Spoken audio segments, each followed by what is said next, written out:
Hola mis amados hermanos, Dios les bendiga, bienvenidos a un devocional más de la Primera Iglesia Bautista de León, Guanajuato. Yo soy el pastor Juan Carlos Guajardo. Siempre me dicen, pastor, ¿por qué no dice cómo se llama?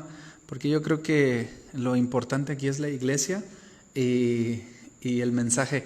Pero bueno, ahí está, mi nombre es Juan Carlos Guajardo Espinosa. Y hoy quiero compartir con ustedes la culminación del capítulo 15 del libro de Los Hechos, la carta para los creyentes gentiles. Hoy voy a leer de corridito del 22 hasta el final y después haremos algunas apreciaciones reflexivas con respecto a este pasaje. Así que sin más preámbulo, acomódese allí en su casita, en donde usted se encuentre para compartir este devocional y vamos a leer la palabra de nuestro Señor. Usted la puede leer ahí en la pantalla, yo la voy a ir leyendo también de acá. Debo decirle que estamos leyendo nueva traducción viviente, porque es una versión bastante fresca, clara, y que nos va a permitir encontrar algunos puntos reflexivos en este pasaje. Dice así la palabra: Entonces los apóstoles y los ancianos, junto con toda la iglesia de Jerusalén, escogieron delegados y los enviaron a Antioquía de Siria con Pablo y Bernabé para que informaran acerca de esta decisión. Antes de esto, déjenme decirles que deben recordar que hay un concilio en Jerusalén por una controversia que se generó en la iglesia. La controversia es que si los creyentes gentiles debían circuncidarse y observar la ley de Moisés para ser salvos. Algunos hermanos en Cristo que habían sido salvos por la gracia de nuestro Señor Jesús, pero que habían provenido de la secta de los fariseos, ellos defendían la postura de que aún los creyentes en Cristo debían venir a la obediencia a la ley de Moisés para completar su salvación. Por otro lado, Bernabé y Pablo decían que no era posible ni era necesario, que Cristo era suficiente. Se levanta Pedro y él cuenta la historia que tuvo, la experiencia que tuvo en la casa de Cornelio, en Hechos capítulo 10, haciendo alusión a Hechos capítulo 2, y entonces queda precedente en la boca de Pedro de que no es necesario que los gentiles, para recibir el Espíritu Santo y para ser salvos, deban obedecer la ley de Moisés ni circuncidarse. Ahora, la salvación, como siempre, se patentaba en fe en Cristo Jesús. Ahora, esta carta que le voy a leer ahora es la resolución de aquel concilio. Santiago, o Jacobo, también llamado así, se pone de pie y dice: bueno, mis amados hermanos, yo juzgo que no se cargue el corazón de los hermanos gentiles con la obediencia a la ley de Moisés. Solamente le vamos a pedir que se abstengan de 3 cosas. Son cosas que vienen en la carta. Y ahora sí, sin más preámbulo, vamos a la carta. Dice: los delegados escogidos eran 2 líderes de la iglesia: Judas, quien también era llamado Barsabás, y Silas.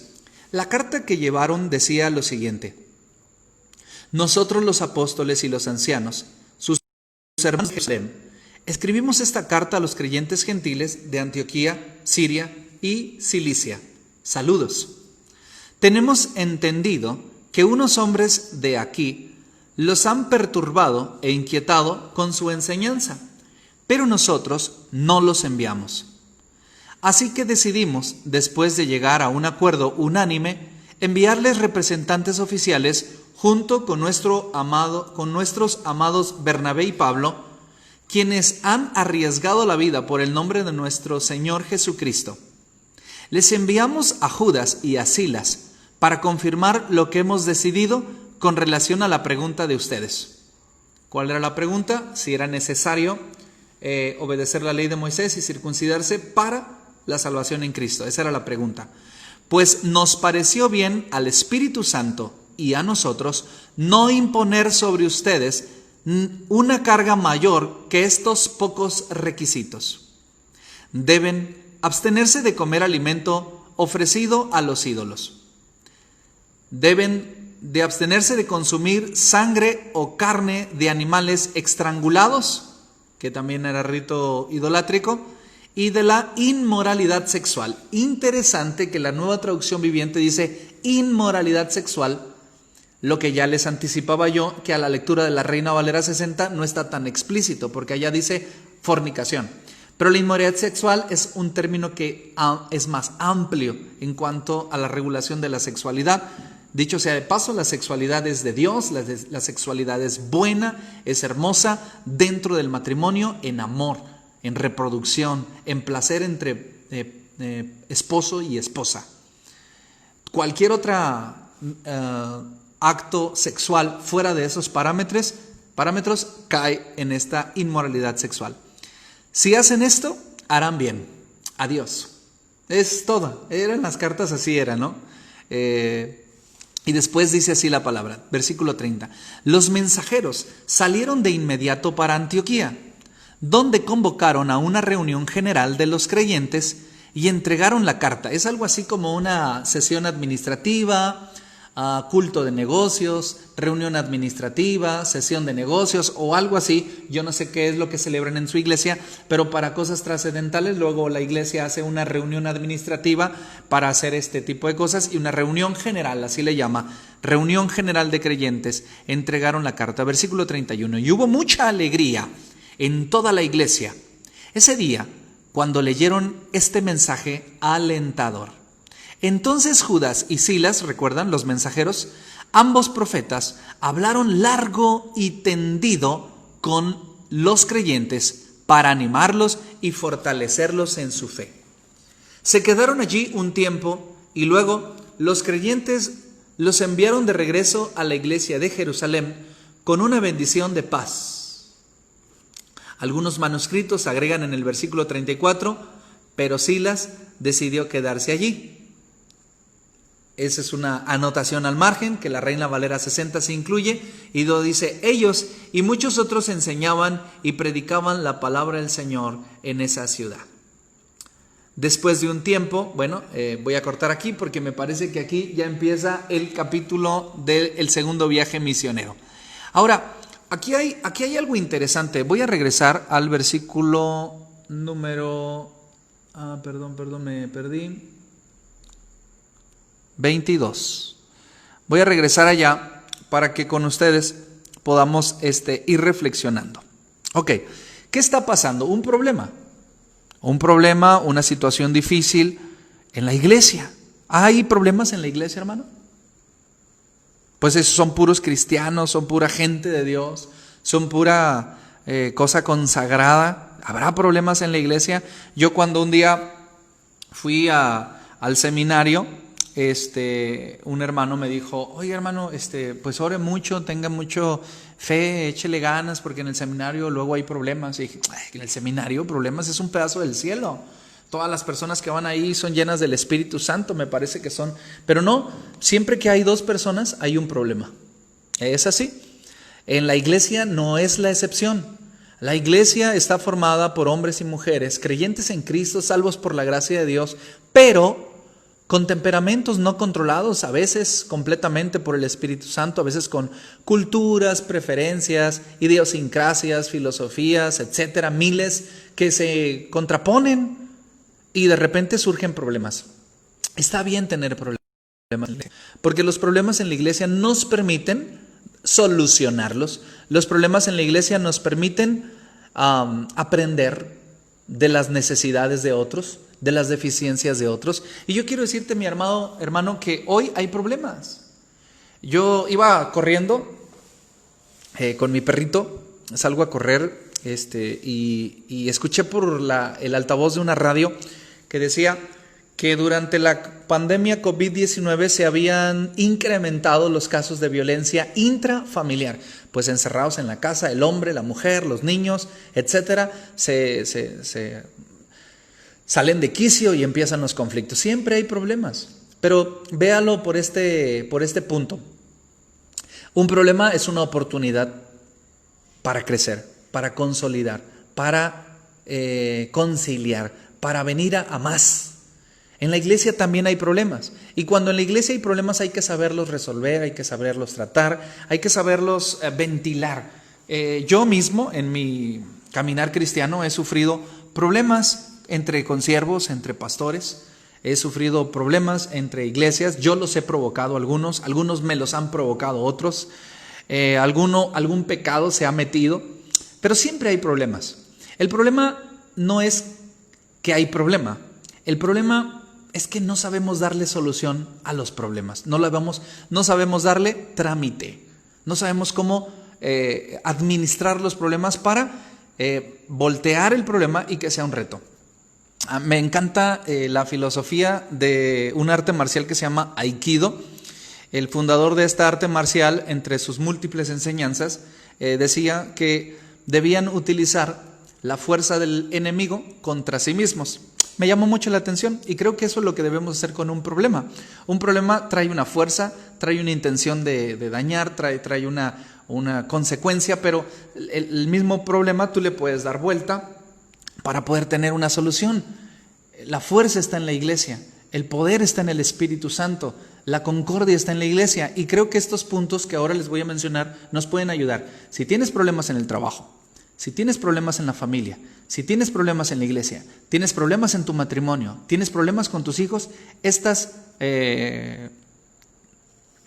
enseñanzas te pueden ayudar a darles trámite, a administrarlos, a sacarlos, a que la fuerza que viene contra ti tú la puedas sacar para solución de los demás. Y el primer punto es: los problemas deben ser tratados antes de que avancen demasiado.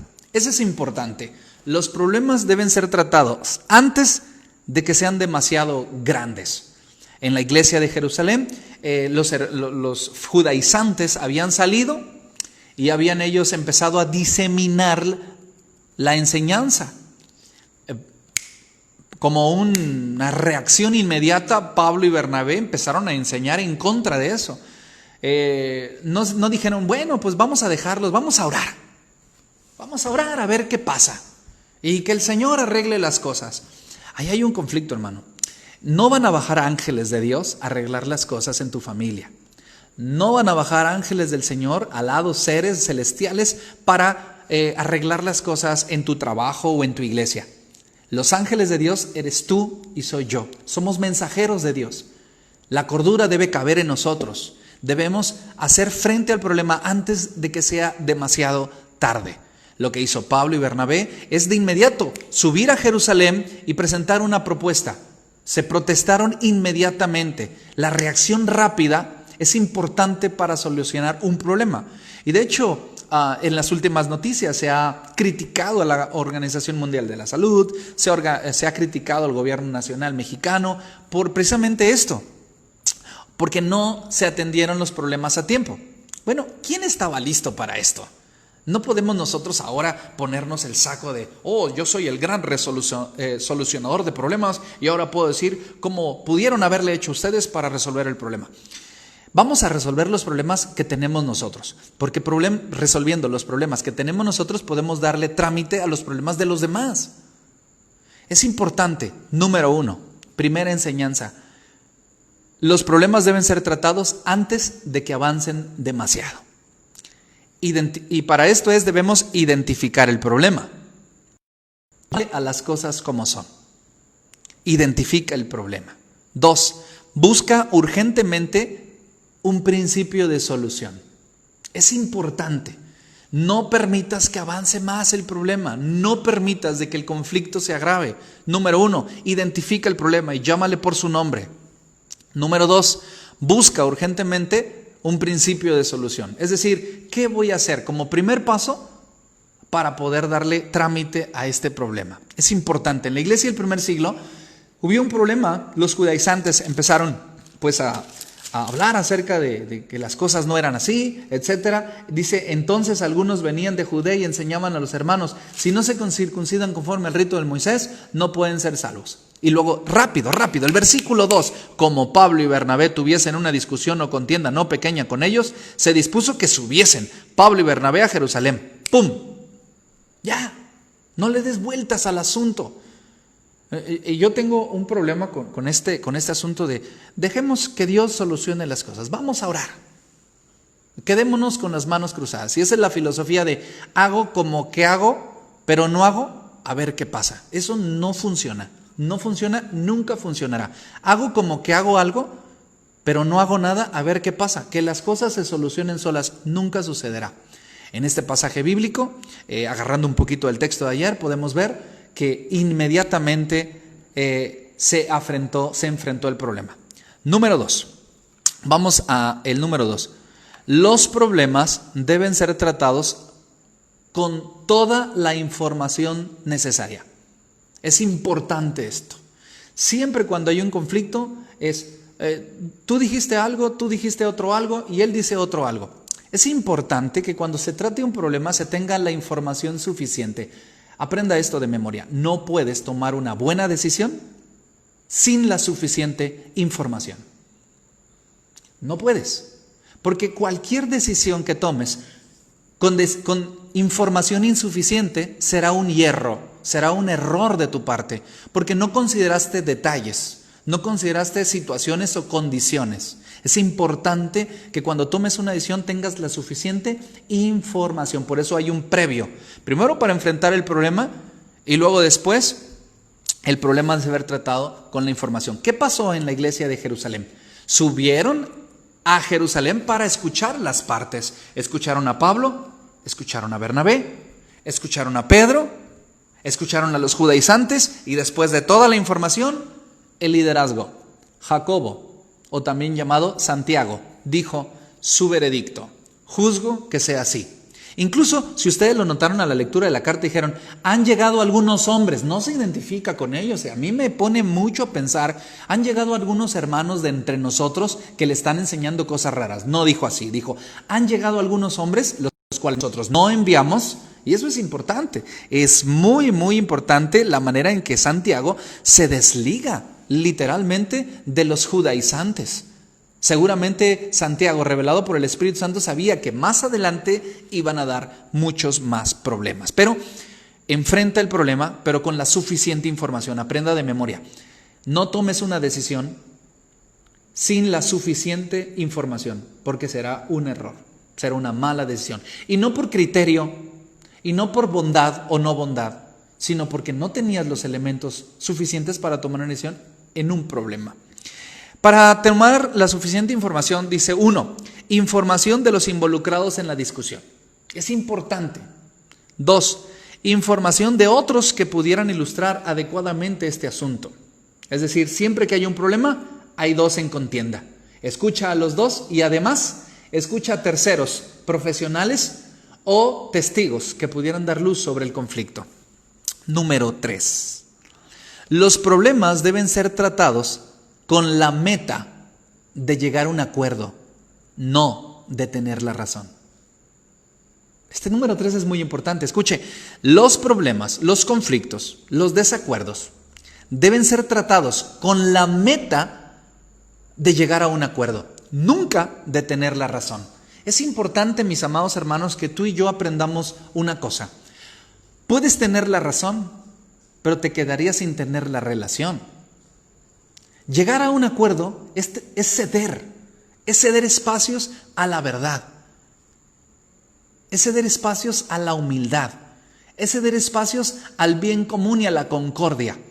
Cuando, en el devocional del día de ayer, cuando Santiago da elementos, cita a Amós y veladamente cita Levítico, Éxodo y a Zacarías.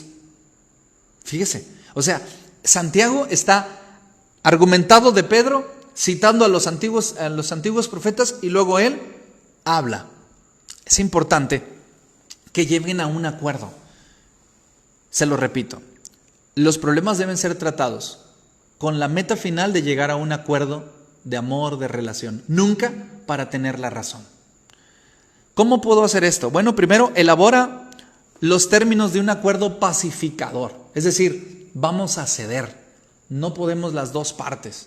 En este caso, los judaizantes debían decir, hey, entiendo que Amós dijo eso, entiendo que Zacarías dijo eso, y creo que Pedro tiene la razón cuando él vio descender el Espíritu Santo en la casa de los gentiles, Cornelio, y que ese evento, en Hechos capítulo 10, Pedro lo relaciona con Hechos capítulo 2, que es el derramamiento del Espíritu Santo en Jerusalén. Los judaizantes debieron decir, ok, entiendo, me parece correcta la posición, cedo. Y también los que recibieron la carta decían, hey, absténganse de sacrificado a los ídolos, de ahogado y de fornicación. Alguien pudo haber dicho, hey, esas 3 cosas son del Antiguo Testamento. Nosotros no tenemos por qué observar obediencia a estas 3 cuestiones. Sin embargo, ellos se regocijaron y cedieron. También los apóstoles cedieron porque dijeron, hey, es importante darles la palabra a los judaizantes, porque serán judaizantes, estarán desde nuestra perspectiva equivocados, pero son parte de nosotros, así que necesitamos arreglar este asunto. Todos cedieron. En la cesión de tus preferencias, le permites a otro entablar una relación de amor. Así por eso, elaboren términos de un acuerdo pacificador y comuniquen adecuadamente el acuerdo al que llegaron.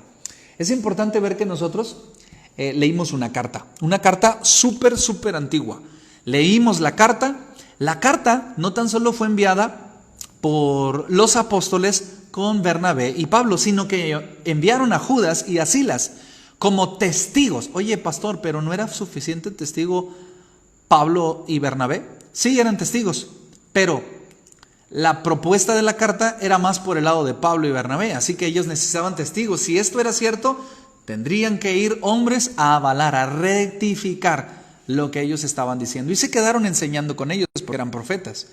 Comunicaron adecuadamente el acuerdo pacificador. Una de las cosas que yo me he fijado muchas veces en las iglesias, se llega a un acuerdo entre el liderazgo y resolvemos el mundo en la mesa de la sesión, en la mesa de liderazgo, en la mesa de administrativos, en la mesa del consejo. Arreglamos el mundo, pero la iglesia no lo sabe. Nunca baja la información completa al miembro, perdón por la expresión, es solo una expresión.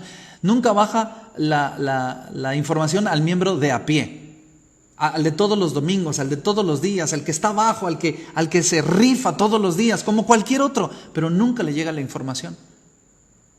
Entonces, si se llega a un acuerdo pacificador, debe comunicarse adecuadamente. ¿Por qué? Porque eso da certidumbre, eso da unidad, eso nos hace sentir parte de un todo. No es un nosotros los de abajo y ellos los de arriba.